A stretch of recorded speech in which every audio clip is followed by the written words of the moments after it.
Let's go. Awesome. Thank you. So thanks for joining us, everyone. Just as those people are jumping in, feel free to share your video so we can see your happy smiley faces. And you can come off mute. This is going to be an open forum, open conversation. Today we are talking about the health tips and expectations and strategies that we can use over the coming months, especially when we get a little bit crazy and tired and overwhelmed and wondering if it's all worth it. Let's have a little bit of a reality check, a little bit of just a discussion to make us feel a little bit more settled coming into this crazy season. And I am joined with Amanda Linton, who is the CEO of ICB.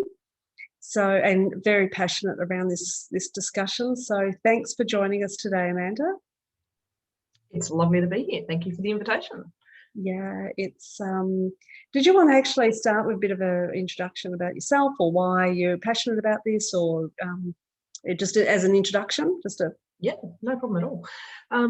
So I've been in the bookkeeping space for well over 20 years. I have always worked with small business and small business support, and spent 15 years of that with my own bookkeeping practice, and that was a range of sizes from a sole trader up to 12 staff, and then scaling back to me through varying circumstances.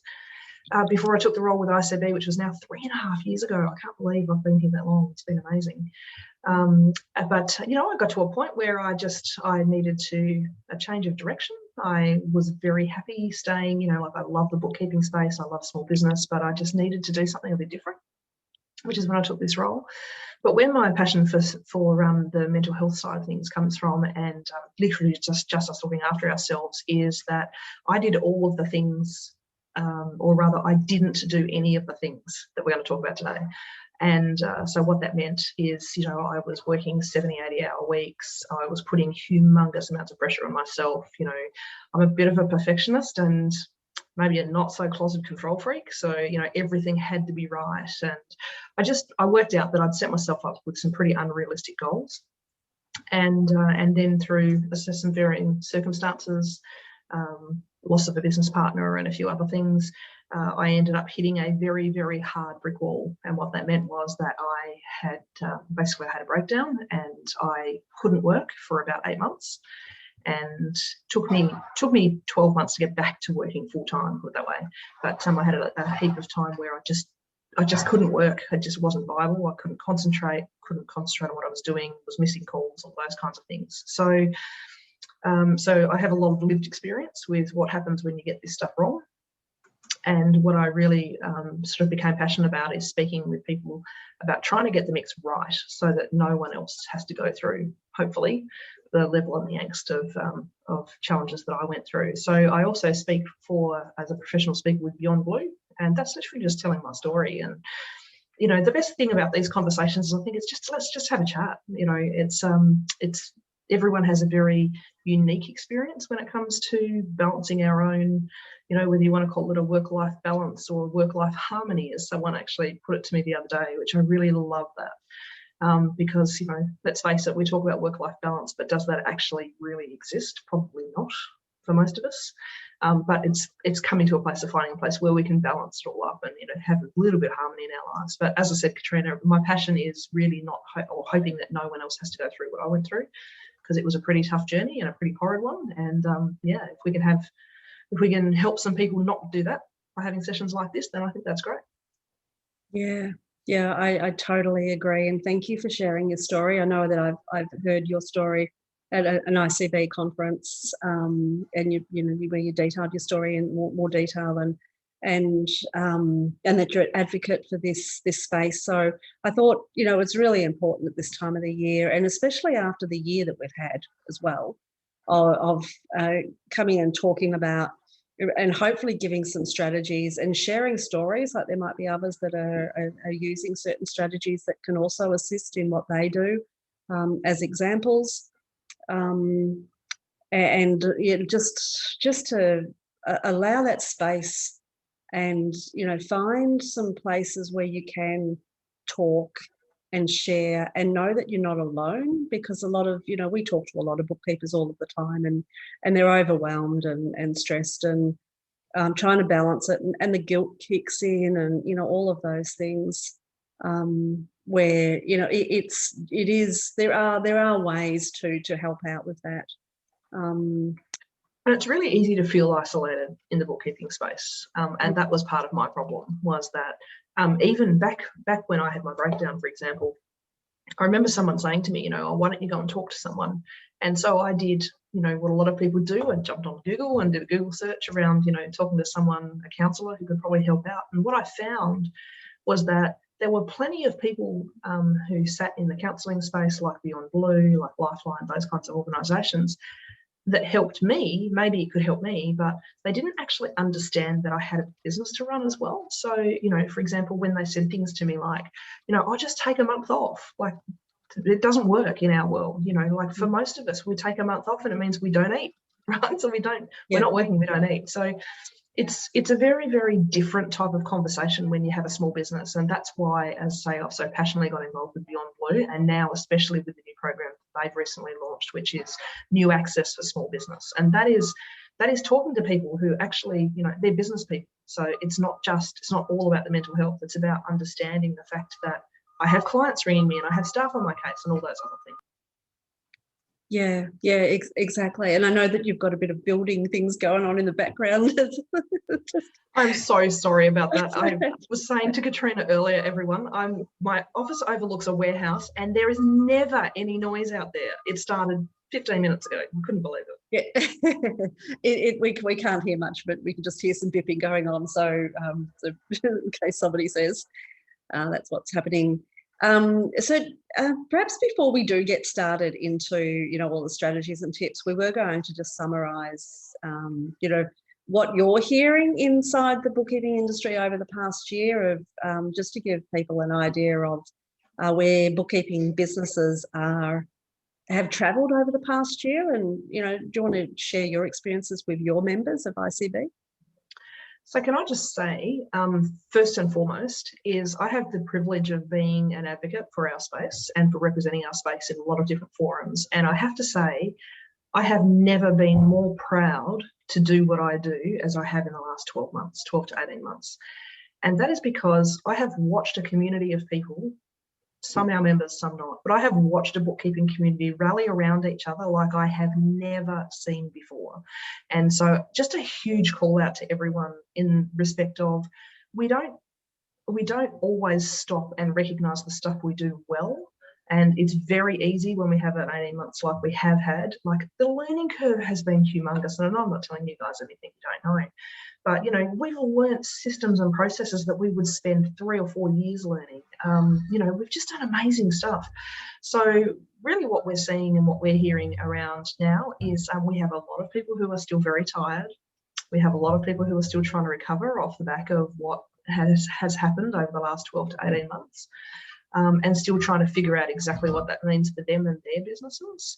We've had some members who got hit really hard as far as they lost income, the same as some of their clients did. We've had other businesses that have absolutely flourished. So it's been really interesting. We did our annual survey, which is a little late coming out this year, but our annual survey that we ran in December told us that it was 48% of bookkeepers in Australia were negatively hit with income. Their income went down as a result of COVID. The really interesting part, though, Katrina, that came out of that was that we had 48% of people said their income had gone down, but we had 70% of members said their workload had gone up. Now, what that tells us is that we have a lot of us around the place who are doing a whole lot of work for JobKeeper and Cashflow Boost and interpreting for clients, and literally and sometimes just being that ear for them and not charging for it. And so that is something that, to me, that just shows what this industry is like, the heart of this industry. It's a challenge that we have, that we need to be making sure we're billing for the work that we're doing while keeping that heart connection as well. So that can be a bit challenging for some people. So we've seen some really significant impacts like that. But the main thing that we've seen over the course of the last 18 months, as I said, is everyone is just tired. No one seems to be taking time for themselves. or very few are actually getting that, what we talked about, that harmony in a bit more balance. So it's having conversations like we're having right now is exactly the right time to be doing this. Yeah, exactly. In preparation for what we're about to come into. And we found exactly the same. We had probably fewer people, licensees and bookkeepers in general. There's certainly a percentage losing income, but certainly a decent percentage also increasing income because the extra workload, the extra clients that have come on, and those that were giving more service, the clients were wanting more service, to the point where we had one licensee report that their client actually asked them to increase their fee because they knew exactly what the workload was going to be like and appreciated them to help them get through it. And we're working out grants and all of those things, so we're providing funds into their business. So all of all those things that we've all known. But there's certainly, and I totally agree with your earlier comments about the strength of a bookkeeper and the resilience of a bookkeeper, to whether it's pivoting, changing direction, increasing services, just that strength to be able to continue on with all that extra workload, all those extra challenges, and getting through it all. And yes, probably not having an opportunity to have a break, up to now, like not much of a break. So it's sort of measuring that, making sure that we do find that balance. So that, I love that word harmony. And I know that work-life harmony, I love that. So it's a good place to get into the type of things that we could help them with, coming into that busy time. So do you want to start with the how to take time for you aspect? And the thing that I've come to realise, particularly over the last few years, is that there's no right or wrong answer with this. You have to find what works for you. Right? So, for example, when I still had my practice, what worked for me as I rebuilt my way out of what happened with me was that I set boundaries around myself around my work times. Now, for me, it was a Monday to Friday, 9 to 5, right? Because I was fortunate or unfortunate, depends how you look at it. And that's a different story, different conversation to have. But, like I didn't have children that I had to rely on. I was on my own. So I didn't have commitments to a partner, all of those kinds of things. So for me, Monday to Friday, 9 to 5 worked for me.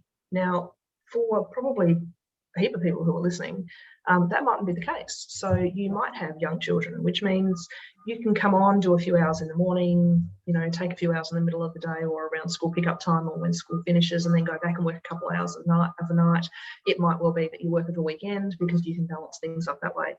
So that's a really simple, so you're setting boundaries around your work hours are a really important one to start with. And then everything else kind of can fall off the back of that. Now, when we talk about just taking little mini or what I call micro breaks, which are really important, and I have to admit that sometimes I'm much better at this than others, is, making sure, put a lunch break in your diary.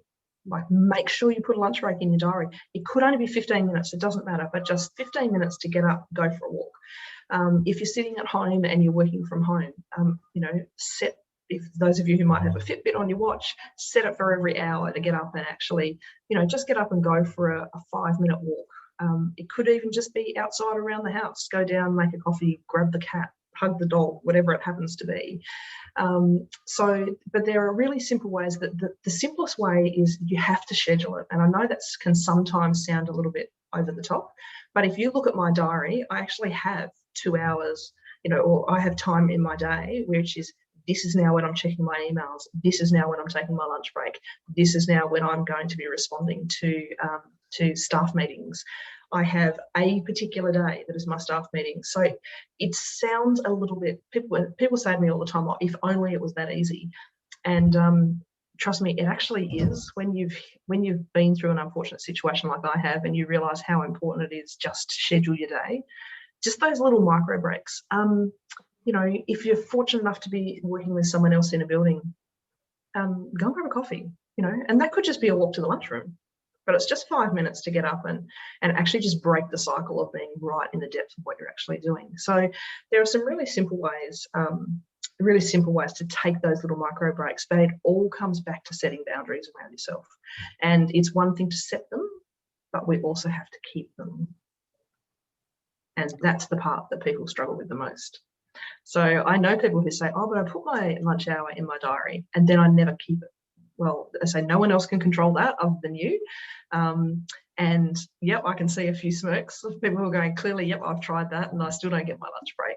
But it seems really simple, but it's just one of the easiest things that you can actually do. So schedule them in. Schedule in that 5-minute walk. You know, so we've actually done a webinar. I was just trying to find the webinar that Robin Flynn did around organising your calendar. So I'm not sure if somebody on the call can actually find it. I've just looked under the end of month licensing webinars and I can't find it. But the Robin, yeah. I will find it and I'll post it into the Facebook group. But it was around exactly that, scheduling in your calendar, which includes the time taken for lunch and breaks. And, you know I've done default diaries with my mentees that are on the call today, and scheduling in, gym time, looking at your emails, exactly what you were talking about. And it was something that I didn't actually do for myself until probably a couple of years ago in this new role, that I didn't actually put in a lunch break. So I've actually got an hour lunch break. Now, heaven forbid I'd ever take an hour for lunch, but at least you've got an hour blocked. So you've got at least a quarter of an hour or half an hour within that hour. So you've got, some time. So nobody could actually book during that period of time. It's blocked away, so I can actually, find 15, 30 minutes, whatever I need to do that. I'd love to hear. Sorry, I was just going to say, Katrina, the beauty of doing that too is the fact that you can actually block it out. And it's the same as, I might have half-hour meetings with every one of my direct reports every single week, most of which are on Monday morning, believe it or not. But what we do is we block out that half an hour. Now, some of those meetings go for 5 minutes. So if that's the case, well, I've just gained 25 minutes in my day that I didn't know I had. So now I can actually get something else off my plate that maybe I had on my to-do list for later in the day, or I was going to look at later tonight. So that's the other thing about putting those breaks in. So your call out is spot on of saying, if you put the block in there, and I say if you don't use it, then you've gained yourself some time. Like, it's the way you can win back a bit of time out of your day. Yeah, and I block out a whole day as well for either planning or, working on my business and, those type of things. So at least you've got, some emergency time. If you have some buffer, factor some buffer time. Jacqueline, you going to say something? Robin was kind enough to be our special guest on accountability a couple of weeks ago and went through My Perfect Week and made it a lot more sense. And that's mine and a couple of others now goals, is to do our perfect week and take the breaks. Yeah.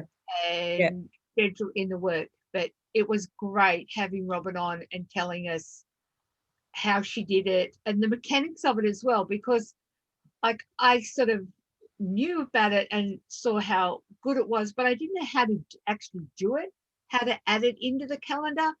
So I didn't ask because I thought I looked so stupid. But if that is the case with somebody, reach out and ask, how do you actually add a new calendar into your Google or into your Outlook?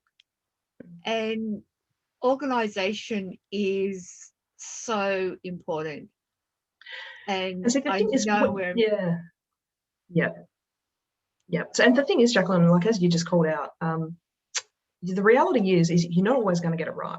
You're not always going to stick to your calendar, because life happens. That client rings that you weren't expecting, and all of a sudden, they want something in the next 10 minutes, or something else comes up. For those of you that might have kids at home, or have, we have plenty of bookkeepers around nowadays who are not only juggling kids, but they're now also juggling grandkids. So, grandkids, something comes up with the grandkids. Yeah. So, I think it's also important that when we set these times up, and that's really what it's designed to do, is to give yourself that buffer of time and to give yourself that time to restructure your day. But it's also really important that if you get to the end of the day and you are like, I have not stuck to one single thing in my day today, that's actually okay as well, right? So we don't have to have it perfect all the time. And to be honest, we're not going to get it perfect all the time because life happens around us. And, you know, like I know myself, I can have a day where I had one last Friday, was like a really classic example. I had my day beautifully planned out. And Friday, Katrina, is my strategy day. That's the day I take time out to do big picture stuff for ICB. And the day just got completely derailed, not by anything huge, just by all these tiny little, oh, have you just got 10 minutes for this? And the problem is you get 10 of those 10-minute conversations and all of a sudden you've lost 2 hours out of your day. So life happens, we get that. So it's also important to let ourselves, when you have a day that doesn't go according to plan, of just going, you know what, this has been a shocker of a day. I'm going to be nice and responsible here and say, grab a cup of tea, you know, rather than grab a wine glass, although, you know, that might be the default for some. But you know, we've got to accept the fact that sometimes just stuff happens and, you know, we get derailed and we let it happen. We get to the end of the day and we go, you know what, I've had a shocker of a day. And then, but like, wake up tomorrow and we start again. Don't beat yourself up about it. Accept it. Think about what you could do that could have changed it and move forward. Don't keep looking and thinking, oh, I should have done this different, I should have done that. Accept that you could have done something different. And if it was a positive thing that you could have done, do it next time. But if it's outside of your control, go, it was outside of my control, move on. Exactly. Yeah, really good comments. I'd love to hear from anyone else on the call today. What do you do to take time out for you? Like it could be anything. And if you're not comfortable coming off mute or pop it into the chat, you know, it could be, like you said, hugging the children, taking the dog for a walk, the yoga. What do you do? Does somebody would like to come off mute and share their story? Melinda, you're actually off mute. Do you? I can see you typing. You might as well tell us. No, I'm not typing. I'm present. I'm in the moment.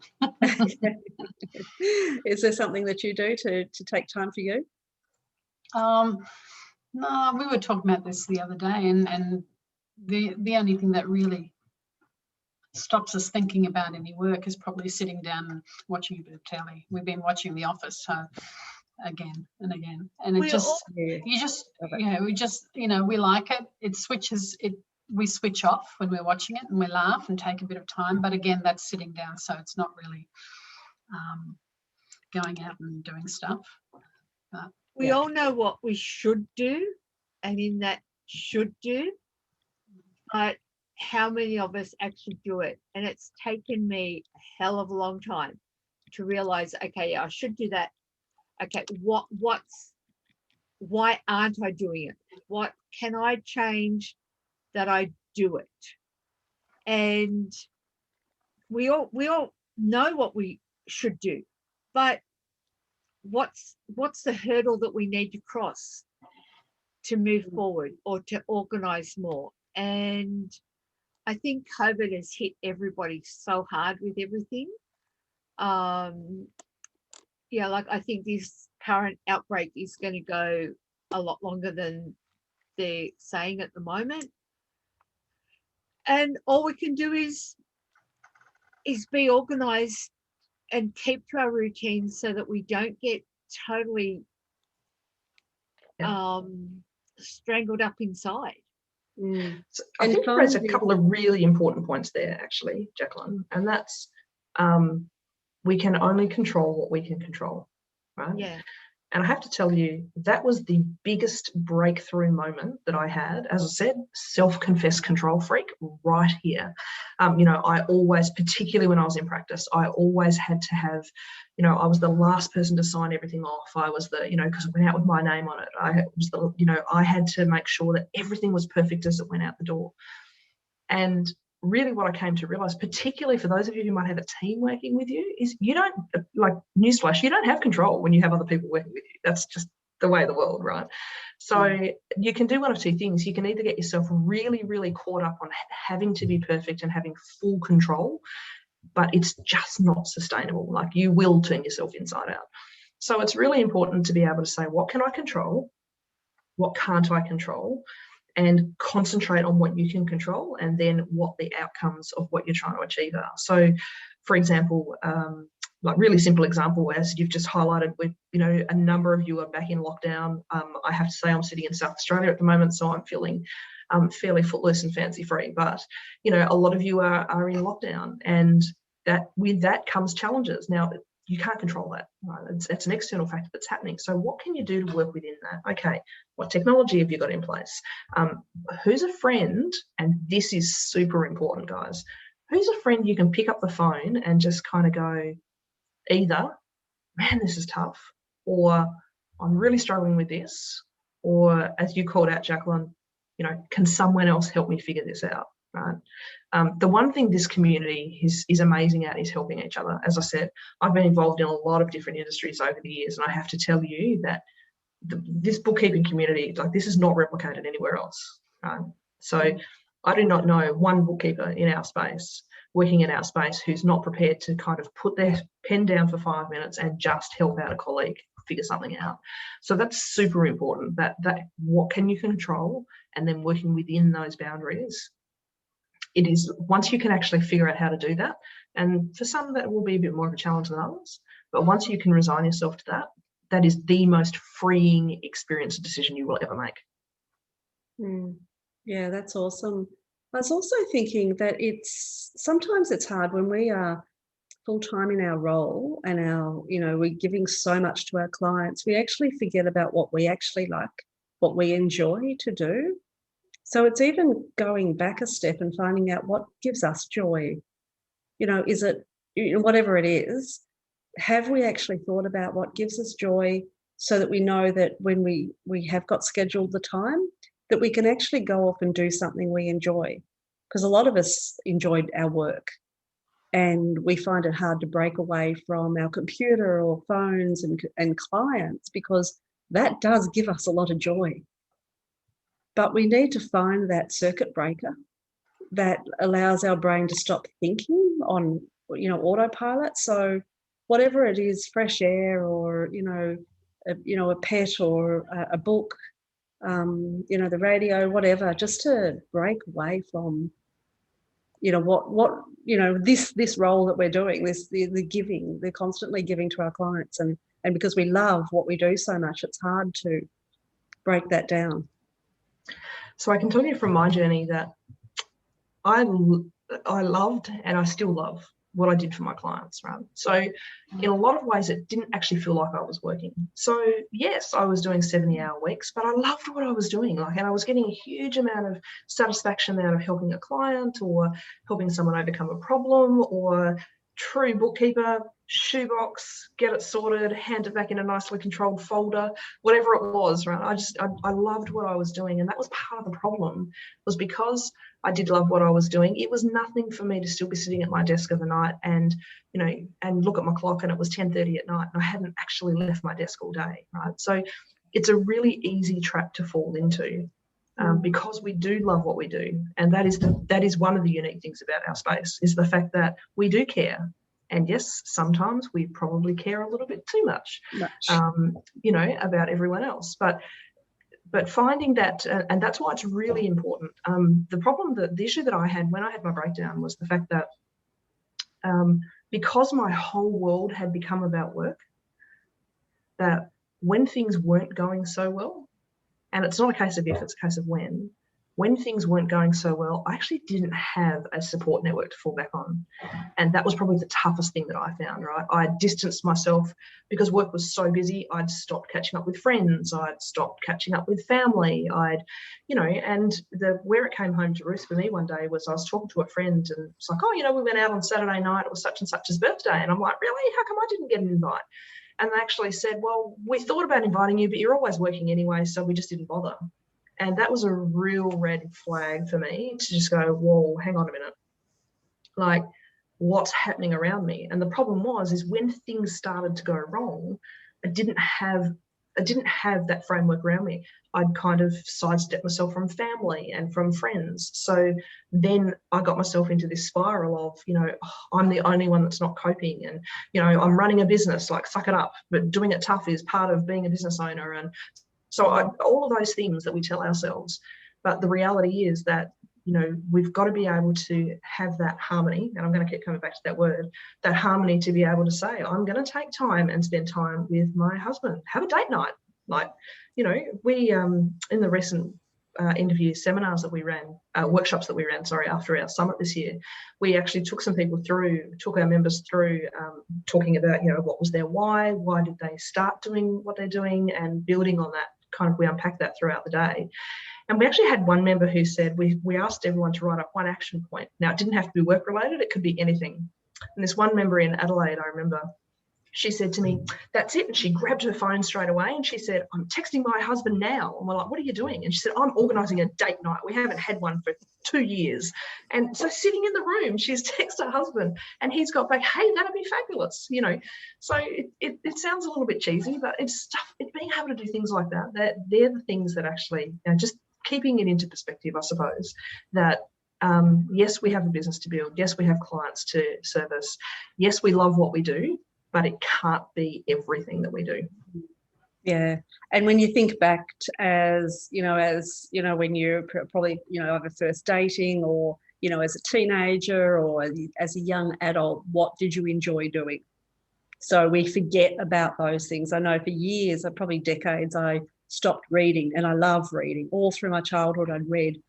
And then you know, get to a point, well, I've got to find joy in my life. So back to reading. So it's like, if you don't know what your joy is, go back to your childhood, to your teenagers, to your young adult, and try things. You know, just test it out and see how you feel about it. I really love doing tapestries. Well, you know, there's your joy. Find something that does give you that break. The other thing I think that's really important to work on is to understand why we do what we do. And as I said, we took took our members through this at the interview workshops that we ran. And that could be something that takes you a while to figure out. I know people who have taken a couple of years to figure out what the real reason that they do what they do, right? And I was very fortunate to have someone who took me through this process, and it took us about 5.5 to 6 hours to unpack the real reason that I do what I do. And really what it came down to was bookkeeping was just my way of helping people. That's really what it came down to. Like, for me, it was about, I wanted to help people overcome a particular problem. And in this case, it was compliance, right? I saw the struggles that people were having. But it really fundamentally came down to, I just want to help people. Now, as I said, bookkeeping and consulting was my mechanism to be able to do that. But he took me through this huge journey of, you know, so why do you work for yourself? Why have you got your own business? You know, oh, I like the lifestyle. Okay, so why is that? And what you generally tend to find is that you ask yourself that why question about 5 times and you're starting to get to the real why. Oh, well, I like the lifestyle. I like the work-life balance, for example, or I like the harmony, sorry. Well, why is that? Oh, because it enables me to pick the kids up from school or whatever. Okay, so why is that important to you? Well, because I want to be connected as a parent. Well, why is that important to you? Well, it's important to me because, you know, I want to be present and I want to spend time doing what I do. Well, why is that? Well, because I love my kids and I really want to be able to have a balance. So if you can sort of see where I'm taking it, it can take you 4 or 5 steps. And some people, it goes even further than that. But if you think about it like peeling the layers off an onion as to why it is you do what you do, and it'll come back to a really simple character trait at the end. It'll be your passion for wanting to help someone. It'll be your heart for a particular industry or a job that you do. There'll always be a really personal reason. And the most important thing to recognise is that'll be different for every single person sitting here. You know, or at least the journey to get to why it's important will be different for everyone. And so that's why it's one of those processes. I actually did that with a journal is the best way to do it. Well, why am I a bookkeeper? You know, and I started with, well, I love numbers. Well, why is that? Well, because I like being in control. That should tell you everything for a start, right? But as I said, so it's really important to understand why you do what you do. And the reason that's so important is when we have times like this last 18 months where we get ourselves potentially in a position where we're really stressed, you know, we sit back, as I think you mentioned at the start, Katrina, and say, well, you know, why do I do this? Okay, if you don't have something, if you don't have that reason to fall back on, then it just becomes a cycle, and it, you know, and there are a whole lot of things that can happen off the back of that. So it's really important to understand the why that we do what we do, and as I said, that'll be different for everyone. So if someone says, "Oh, I'm doing this to make money," any bookkeeper on the line has got to agree that that's generally not the reason we go into bookkeeping. So yeah. And it's a whole other topic, the why topic that we could, you know, unpack definitely. And it's something that Deb is really passionate about. She often will bring it back to the why on our weekly support calls, or in, you know, in my mentoring sessions. It's always why, and it's always but why. And yeah, we've spoken about this a lot, but it'd be good to do a workshop one day. I don't think we've actually workshopped it, because then I could say, you could, you know, you love helping people, but you could go get a job to help people. So then, you know, then you go off, well, why am I in my own business to help people when I could go get a job to help people? Or, you know, I have a lifestyle, then, you know, so it goes, you know, you keep going down and down and down to find out why am I in business to help people? And, you know, it could be so you're, you know, you've got control of who you're helping and when you're helping and what you're doing, and, you know, all of those. So it's, and you learn a lot about yourself. You learn a lot about yourself in that journey, you know, not going through it. But where in this particular scenario it becomes important, as I said, is when we do have those challenges, when we do get to a point of, what the heck am I doing all this for? You know, why am I working these big hours? Why am I turning myself inside out? And look, it's also important to realise that there are certain times of our year, and we're just about to walk into it right now. Right?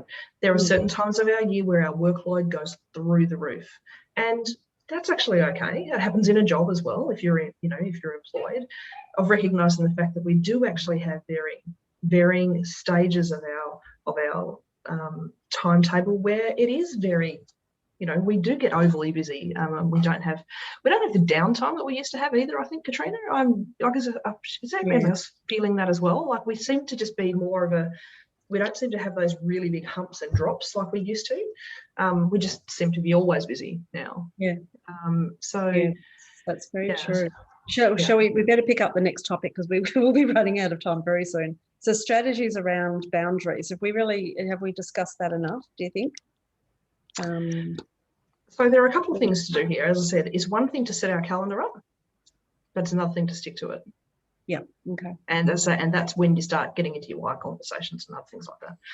But the thing about about setting the boundaries, as I said, and it's one thing that I know challenges a lot of people, is it's all well and good to say to a client, for example, like in my case, when I had my practice, it was Monday to Friday, 9 to 5, right?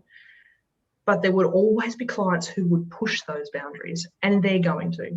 For those of you who have got kids, you'll know exactly what I'm talking about, right? Kids push boundaries too. But the thing is that the more someone pushes your boundary and the more you allow them to push it out, the more often they're going to do it. So when someone says to me, "Oh, but clients always call me after hours," because let me guess, you always take their call. That's why they do it. We teach people how to treat us, right? So the thing with boundaries is making sure that we have really clear boundaries, but also too, with that, the expectation. So what happens when someone pushes your boundary? So for example, I always had, with a BAS lodgement, really simple example, right? We always said, if you didn't have your information to us by the 12th of the month, following the end of the month or the end of the quarter, we would not guarantee that we would make your BAS lodgement on time.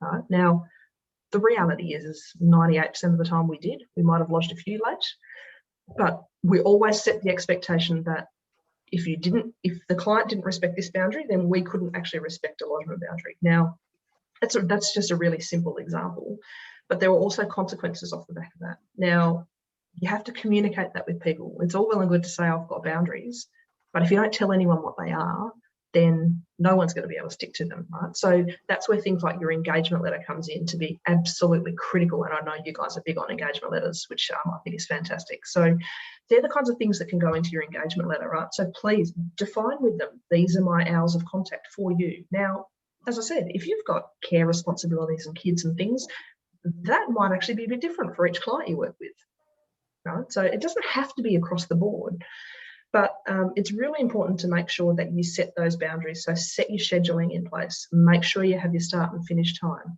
If your phone rings after hours, let it go to message bank. If it's important enough, the client will leave a message. If you want to check the message, that's one thing. But 9 times out of 10, what you will find is that people will ring back the next day, or in the message they'll say, hey, in the morning, can you? Right? So very, very rarely, there are circumstances where it does happen, but very rarely is something so critical, unless, of course, you're a consultant that's consulting on point of sale software or something like that. Very, very rarely is there something that can't wait till the next day. Right. So the thing with boundaries and expectations is we have to communicate them. Your engagement letter is a great way to do that, but we have to be self-disciplined enough to stick to them as well, because, as I said, we teach people how to treat us. Yeah. Is there anyone on the call today that has experience with the expectations and the boundaries, and perhaps found a solution that they've been working with? I might, yeah. Hi, Amanda. Good to see you. Hi, how are you? Good. I have a client who I think, well, I reckon we've all got one of these, that thinks that you only work for them. So, and they'll ring you, or that he normally rings, he'll send me an email, then he'll ring to tell me he sent me the email. And I've learned over the time to basically say to him, like, not make those false promises. I think that's where some of us get caught up. We'll do it today, or we'll do it in the next hour, or we'll do it in the, so we already create, like what you're saying is we create the expectation. So I've sort of training myself to not make those false promises, to, you know, if I get a thing that's urgent to them, but I don't see it as being as urgent to me, but obviously they feel the urgency, it can wait till tomorrow, or I'll look at that in an hour's time. So rather than going, oh, I'll do it now, or stop what I'm doing and then do that, and getting distracted and my diary goes out of whack, and all those sort of things that sort of follow on from making those false promises. So it's tough at times, because, you know, you care that the client, it's urgent to them, and they're experiencing the anxiety. So yeah, that's just one of my sort of things I'm trying to teach myself as I go along after all these years, to sort of say, no, I can't do that right now, or I'm not going to answer that call right now. Because if we can't work within our own management of our own time, which is my biggest thing, then who's going to manage it for us? So yeah, that's to me. So I'm teaching myself those boundaries of, Awesome. you know, if I got an email, you know, last night from a client saying, can we work on budgets? Like, well, I didn't reply to her last night because it's Sunday, for one. And secondly, it's like, well, you know, I emailed her this morning saying, I looked at my calendar and went, I can fit you in on Tuesday morning. How does 10 o'clock sound? Yeah. Rather than replying straight away and creating that expectation. So, yeah. So the other thing with emails that I find really handy is use the delayed delivery receipts, right? Because if you respond to an email overnight, then again, you're setting the expectation with a client that you will respond overnight, right? So that's something that I'm huge on now. And partially going back on what you said, I got myself caught out here a few years ago. I had a really big client who I was issuing management reports to. And I diligently set my delayed delivery receipt, so they didn't know, or I thought they didn't know, that I was working at some ridiculous hour of the night. Only to get an email from the client the following morning saying, hey, thanks for my management reports, but what the heck are you doing working at midnight? And what I'd actually done is I'd run the reports with the timestamp on them. So just be a little bit careful and stuff like that. So that pulled myself well and truly undone. But just out of curiosity, how many of you have actually turned your email off during the day? No? So one of the best tips when I was in practice, right, that I did, and funny enough, the only person that this ever used to annoy was Matthew Addison, right? Let's just call it out. So, which is very funny. So what I used to do, so I had an autoresponder, a permanent autoresponder on my email, right? And it used to say, thank you very much for your email. I'm either working with a client or working for a client at the moment. I only check my emails between, and in my case, it was 8:30 and 9:30 in the morning, 12:30 and 1 o'clock of an afternoon, or 4:30 and 5:30, 4 and 5, yeah, 4:30 and 5, right? And so, you know, if the matter's really important, you know, please, here's my mobile number, give me a call. Can anyone tell me how many extra calls they reckon I got once I put that autoresponder in place? One a day from Matthew? one a day from that. That was about it. Actually, that was it. None. Believe it or not, my call rates didn't go up at all. And what that showed me was the fact that because a client will, and especially nowadays because everything's so instant, you know, so again, what was happening? The client was emailing me. I was setting the expectation that I would respond to them. So you've got to make sure you stick to that. So I was setting the expectation that I would respond to them, but I was also setting the expectation that I wasn't about to drop everything, right, to do what I needed to do for them. So it's, you know, you can still, there are ways that you can still make people feel really important, but put these really simple boundaries. And yes, the only person who used to ring me more was Matthew. Would you turn that blasted autoresponder off? So, but that worked a treat. And that was a really good way. And even now, as I said, I have times in my diary which are check emails, and my email account is actually closed. So at the moment it's shut, right? So it's shut so that I can give you guys my full attention, because I don't want emails coming up all over here. And I can guarantee you, if you could see my inbox, you'd know what I mean. You know, the emails just don't stop all day. But I think you know, too, the way sorry, that I look at it, Sorry, one of the things I have too is a lot of people will ring your mobile and then just hang up. So I have this philosophy that if you don't leave a message and tell me why you're ringing, I'm not going to ring you back. It's me, yeah. Yeah, because it's like, you know, well, just, I mean, so many people, you know, I've rung people and maybe not left a message, and they ring, even when you leave a message, they'll ring back and say, I had a missed call from you. I put that totally out of my radar. I'm just like, if you don't leave a message and tell me why you're ringing, then obviously it's not important enough. Yeah. So, and try and stick to that. Yeah. And it's also a good strategy of just not responding to a phone call. I used to have one client that used to ring me all the time because they'd be in a panic. They didn't know how to do something in MYOB. So they'd ring me immediately and I wouldn't take the call, and often because I was busy. But I got to know, don't take the call, let them leave a message. So then you're monitoring the message, but I'd get back to them like a half a day later or even the day later, and they'd sorted it out themselves. So it's working out those particular clients that are just reactive and you know, just want to jump on and talk to you straight away. And it's just setting that boundary. They got to know that, you know, try and look for it before you ring me. Because I have a message on my phone. You know how you can answer phone calls with a message? And mine sends my Calendly link. Ah, great idea. Book in for a call. Good idea. I don't answer the phone. Hopefully you've got your Calendly link only available on certain blocks of time and not the whole calendar. Yep, and not within 24 hours. Yeah, okay, yep, so they can't, then, you know, hopefully they'll sort it out, or if it's not urgent, yeah. And Stephen's made a mention that he only accepts email queries from clients. So they only know to email him, and on his voicemail it's actually got, please email me, which is a good strategy as well. Like, it's just purely on your emails and you can turn it off and look at it certain times of the day so that you're not always being interrupted. And that's what I was saying. That's why I turn my email off in certain blocks, because it's just otherwise that is the quickest way for my day to get away from me, is I get to the end of the day and I'm like, oh, and anyone who uses Outlook, for example, you can get analytics now on how quickly you respond to emails and, you know, that kind of thing. And even Matthew said to me here a couple of weeks ago, we were talking and he said, oh, you know, so I just don't seem to have done anything today. And he said, oh, I've just looked at my analytics and my average response time for an email is 5 minutes. So that's why he got nothing done, because he was just constantly responding to emails. So as I said, I think turning off your email sometimes is a absolutely crucial way to block some time out. You know, and again, you know, put an out of office on it. I love April's idea of the Calendly link. I think that's fabulous. Yeah, yeah. And even if you don't turn off your emails, at least turn off your notifications. So it's not flashing at you that you need to deal with something. Yeah. I did that with my phone recently. Is I turned off all notifications other than, so I use the ABC to get most of my news links. So the only notifications that come up are my calendar notifications and my ABC News. That's it.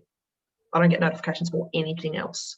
Not for Messenger, not for, you know, for nothing else. And it's amazing how often I'd gone from being like this every 2 minutes to now I might look at it a couple of times a day. That's it. It's what we're training ourselves to be. Absolutely.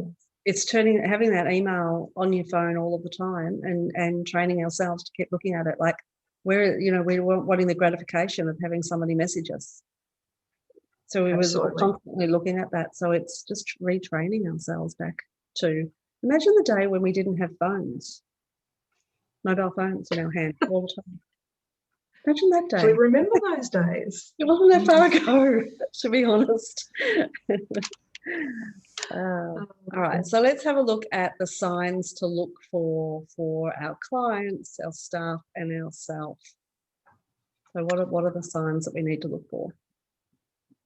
So some of the really simple signs to look for are things that, and they might sound a little bit simplistic, but they're generally pretty good indicators. So when you're talking about clients, so if we're talking about a client that is, getting to a point of burnout, or whether or not they might be struggling from a mental health perspective, first of all, there's some really great training that you can undertake at the moment. So there's a couple of different associations that are partnered with Deakin University, and we're one. It's called Counting on You. It actually teaches you how to look for signs and symptoms and stuff, not only in yourself but in your clients, and the feedback we've had from that has been exceptional. So there are a number of those opportunities around. They don't necessarily, some take more time investment than others, but simply really what you're looking for is things like, the first thing to recognise is the fact that you can't fix it, okay? When no one's suggesting, when you're looking for signs to help a client out, that they're expecting you to fix the situation. But really what you're looking for are things like, so if you have a client who's in regular contact with you and all of a sudden you don't hear from them, that's a really simple one. You might have a client who you have a great working relationship with, and now all of a sudden they're really short with you. They don't really seem to sort of engage with you on the same level that they used to, those kinds of things as well. So there are a couple of really simple things to look out for with clients. Clients that might have, a lot of us had good personal relationships with our clients. So, all of a sudden the conversation might change. So, whereas you might sit down for the first few minutes, you're engaging with a client or on a phone call, and they might talk about their kids or their family, that stops. So any change in behaviour in that regard.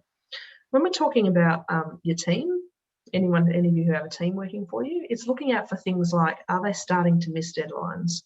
Now, a lot of these cross over to you as well. Okay, so are your team starting to miss deadlines? Are they, if you have a team working remotely, so at ICB at the moment, I have everyone working from home. So that's 22 staff we've got to keep an eye on. So, is someone's level of communication dropping off? Are they not talking to you as often? Again, is the communication changing? Is the language changing?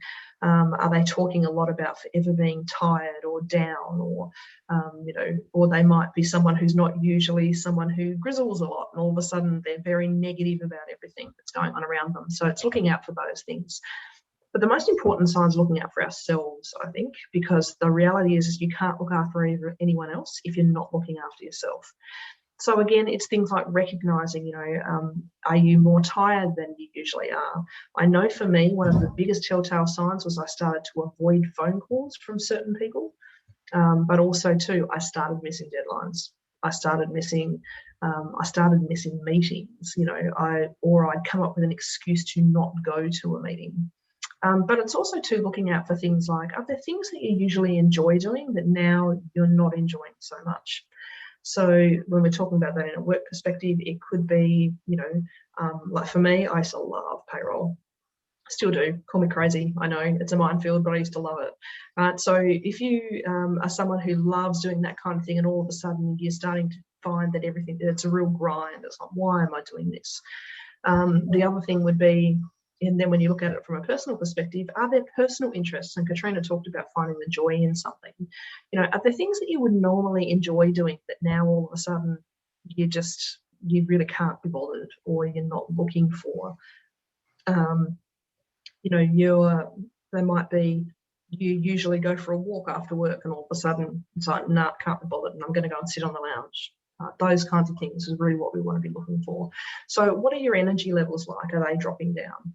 All of those kinds of things. And I know some of that just comes with us being accepting the fact that we get busy and all of those kinds of things. But it's really recognising the fact that sometimes you just can't even concentrate. Like, I know I had a day here a few weeks ago where it was like, it doesn't matter what I do, I'm just getting nothing done. Like I was getting distracted. I was, I think someone in the chat a minute ago said that they like doing colour by numbers. Like I'd pull my iPad out and all of a sudden I'd be doing a colour by number rather than writing out notes, or, you know, so you're finding yourself getting distracted. So there's some of the things, they're probably the most common things to look out for, you know, that maybe you're pushing yourself a little bit too hard. Are you getting short-tempered with people? And quite often it's the people closest to you. Quite often it's not your clients. It might be your partner, or it might be your kids, or whatever. So they're sort of the signs that we want to be watching out, that we're not actually pushing ourselves too hard. And I think procrastination is a big one too, not being able to start stuff, or can't get motivated and feel as if you've lost your mojo. And it's quite often it's not that you've lost your why, or your desire to be in business, or your desire to continue on, you know, working hard. It's just that right now you're just tired. You just, you know, your body, your mind is telling you that you need a break. And sometimes it could be, you know, just a walk or fresh air. Other times you do need 3 or 4 days. I love this circuit breaker word, actually, you know, 3 or 4 days circuit breaker, just to recharge your batteries and just come back a little bit fresher. So it's recognizing that it's okay to feel like that, and to identify it, but it's not okay to be pushing yourself forward, you know, pushing yourself through it, like forcing yourself and feeling guilty. It's better to take that break, and, you know, find that distraction, that, or the you know, something different. Just do something different that will reignite. Because you'd find, I know a lot of bookkeepers you talk to, that, you know, just to sleep, just the next day you feel so much better. It's just you get up and go, oh yeah, let's do it again. Whereas, so I have to tell you, I've recently changed my sleep patterns just in the last month or so. You know, like I'm a bit of a night owl. I say I'm very happy to work to all hours of the night, even now. And that's one of my boundary things, is so weekends are off limits, but I'm very happy to work really late at night, right? But don't ask me to do anything before 10 a.m, guys, because I am hopeless. Like I just don't. I've got a friend in Jackson, that's great. I'm at my desk. You can have a conversation, just do not expect a deliverable for me before 10 a.m. That's just me. But it's the thing that in order for me to do that, what I've actually done is, I've brought my own bedtime back by half an hour. That's it. And I cannot tell you the difference it's made. My grandfather, God bless him, used to always say, an hour's sleep before midnight is worth 2 after. And I used to think, you know, as you do when you're a kid, it's like, yeah, pop, whatever. But he's actually right. I don't know if it's an age thing that I've started to figure out, but getting making sure you're getting some rest and getting some sleep is really important, especially when we're busy, which is the time that we by default generally tend not to. Yeah, that's right. We just try and race that clock. We just do as much as we can in the day, knowing that we've got a busy day again tomorrow. It doesn't really work, just pushing extra hours and stress onto ourselves. And it's okay occasionally. We all recognise we have busy times, right? So we know the next few weeks are going to be manic. But make sure, if you are going to be going super crazy for the next couple of weeks, make sure you've got a day off planned, right?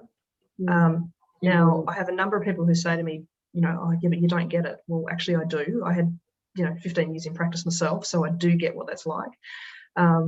But the thing is that sometimes you have to just sort of say no.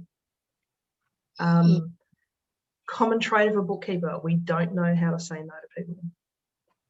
Yeah, very true. And this applies to our staff as well. We have to let them know, to communicate, to let us know you need a mental health day or half a day, or I just need, 2 hours of you not to tell me that this is urgent, or, whatever. They need to be able to communicate with you, to let you know that they're struggling at that time.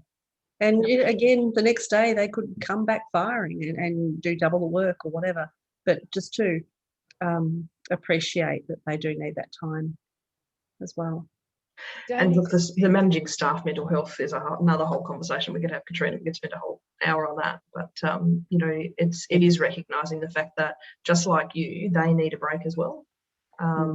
You know, as I said, I've watched a very exhausted ICB, particularly, you know, like our whole team, but particularly the technical support team. Like, honestly, the amount of hours those guys put in through JobKeeper was just nothing short of amazing.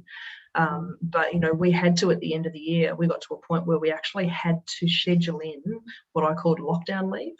So every staff member had to take half a day, half a shift a week, or a full shift a fortnight. They had to take the time off. It didn't come out of their annual leave. It was just something we gave them. And we had to do that because they were just like, oh yeah, but I've got to keep going. And I was watching from a distance. I'm watching them get short with each other and becoming more and more tired. So sometimes you do have to be a bit proactive in that regard and go, no, we're not offering you this time off. You are taking this time off. So that was something that we had to do, because sometimes, yeah, teams are such an amazing, you know, like I'm in awe of the amount of time our team put into JobKeeper. It was insane. But sometimes as leaders of people, we have to be strong enough to actually encourage them. And when they won't take it themselves, maybe make it a directive to say, look, you need to take some time for yourself. It's not good to keep working at this level. Do it yourself as well. Like with the team, yes.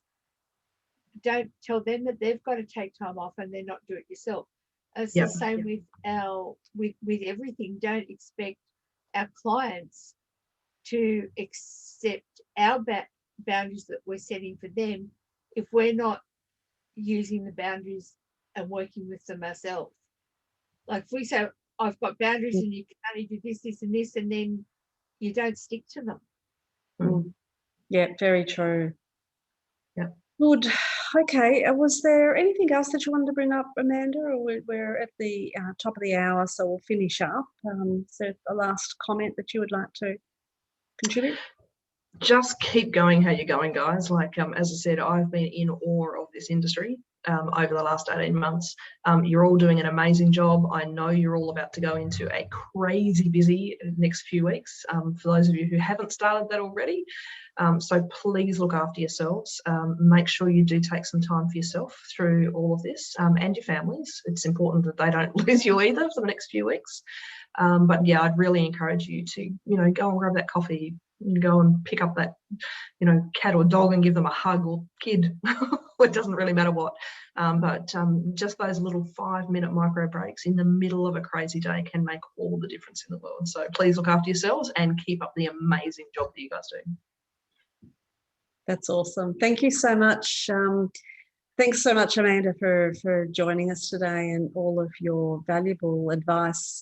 Love it. It was a great conversation, and hopefully, some strategies, and that it's okay, and to talk to us. We're both, you know, in memberships, like you've got ICB members, Facebook groups, forums, network groups that you have. So there's a lot of places for ICB members to you know, get that support. And of course, in the pure bookkeeping community, we've got lots of activities and opportunities for you to check in with Deb and I. We often have conversations about people that are losing their mojo. So you've got those opportunities. Just reach out, and look forward to having some, you know, more conversations about this and other things as well. And this is also a 1 hour of CPD. I believe it's a health and well-being, so it's tick that one off. So Certainly is. Yeah, it's awesome.